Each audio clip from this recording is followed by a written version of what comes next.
The Sounds of Evening in Cambridge. The melodies of morning late I sang. Recall we now those melodies of even, which charmed our ear, the summer day o'erpast. Full of a theme, O Phoebus, hear me sing. What time thy golden car draws near its goal, Mount Auburn's pillared summit, chorus loud, O mud-born songsters, fills the dewy air. Hark! In yon shallow pool, what melody is poured from swelling throats, liquid and bubbling, as if the plaintive notes thrilled struggling through the stagnant waters and the waving reeds. Monotonous the melancholy strain, save when the bullfrog, from some slimy depth profound, sends up his deep hootoo, hootoo, like a staccato note of double bass, marking the cadence.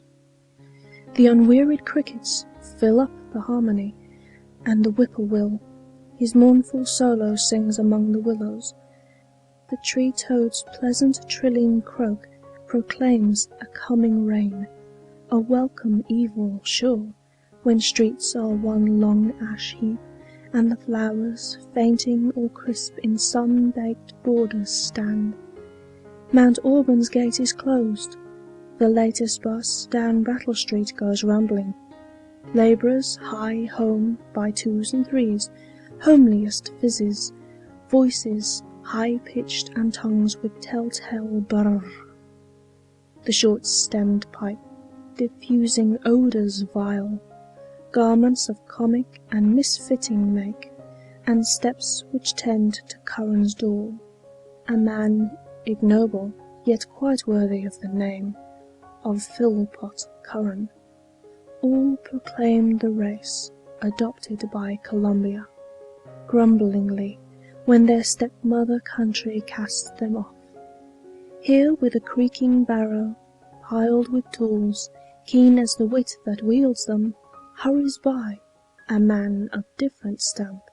His well-trained limbs move with a certain grace and readiness, skilful intelligence every muscle swaying. Rapid his tread, yet firm, his scheming brain teems with broad plans and hopes of future wealth, and time and life move all too slow for him. Will he industrious gains and home renounce, to grow more quickly rich in lands unblessed? Hearest thou that gleeful shout? Who opes the gate, the neatly painted gate, and runs before with noisy joy?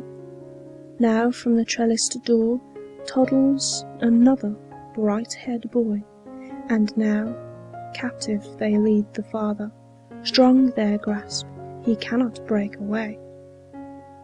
Dreamily quiet, the dewy twilight of a summer eve, tired mortals lounge at casement or at door, while deepening shadows gather round.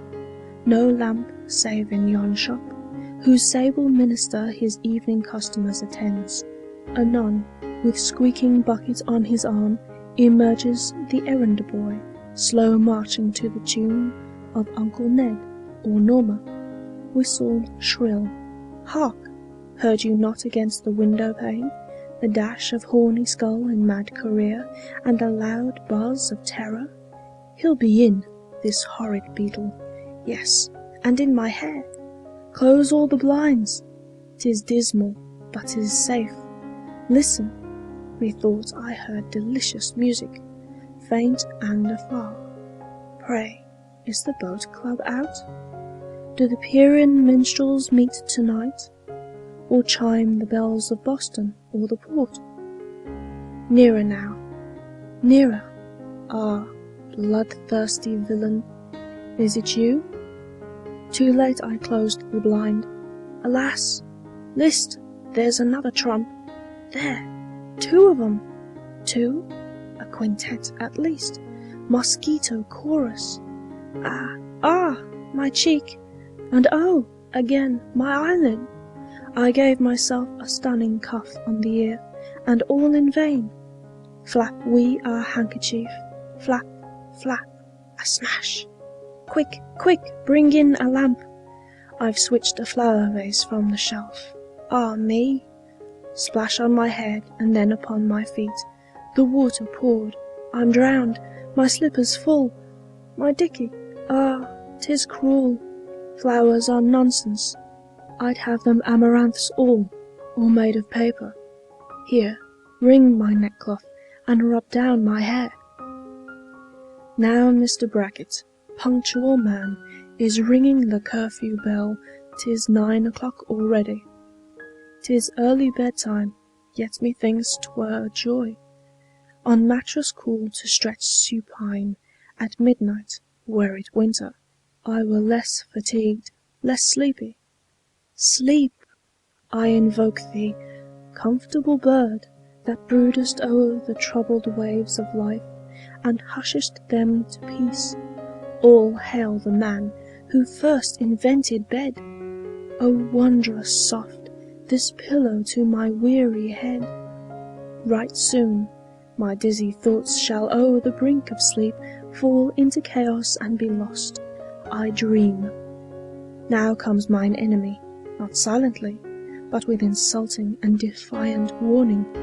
Come, banquet, if thou wilt, I offer thee my cheek, my arm. Tease me not, hovering high with a continuous hum. I fain would rest. Come, do thy worst at once. Bite, scoundrel, bite! Thou insect vulture, seize thy helpless prey. No ceremony, I'd have none with thee, could I but find thee. Fainter now and farther, the tiny war whoop. Now I hear it not. A cowardly assassin he waits, full well aware that I am on the alert, with murderous intent. Perchance he's gone, hawk eye and nose of hound not serving him, to find me in the dark. With a long sigh I beat my pillow, close my useless eyes, and soon again my thoughts whirl giddily, verging towards dreams. Starting, I shake my bed. Loud thumps my heart, rises on end my hair. A murder screech, and yells of frantic fury under my very window. A duet of fiendish hatred, battle to the death. 'Tis enough to enrage a man.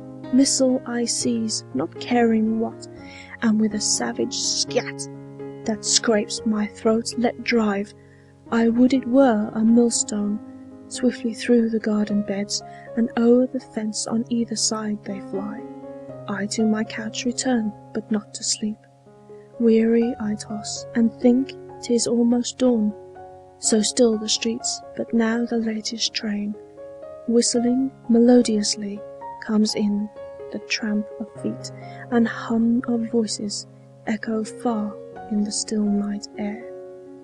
Now with joy I feel my eyelids droop once more. To sleep and dream is bliss unspeakable. I'm going off. What was I thinking last? Slowly I rise on downy pinions. Dreaming, I fly, I soar. Through the clouds my way I'm winging. Angels to their harps are singing. Strains of unearthly sweetness lull me, and thrilling harmonies. Yelp! Bow wow wow! Get out! The dog has got me by the leg. Stave him off, will you? See, he's rent my pants, my newest plaid. Kick him! Yow! Yow! This house I'll never serenade again. A dog should know musicians from suspicious chaps, and gentlemen from rowdies, even at night. Beat him again. No, no! Perhaps 'tis hers, a lady's pet. Methinks the curtain moves. She's looking out. Let's sing once more, just once. Not I. I'll sing no more to-night.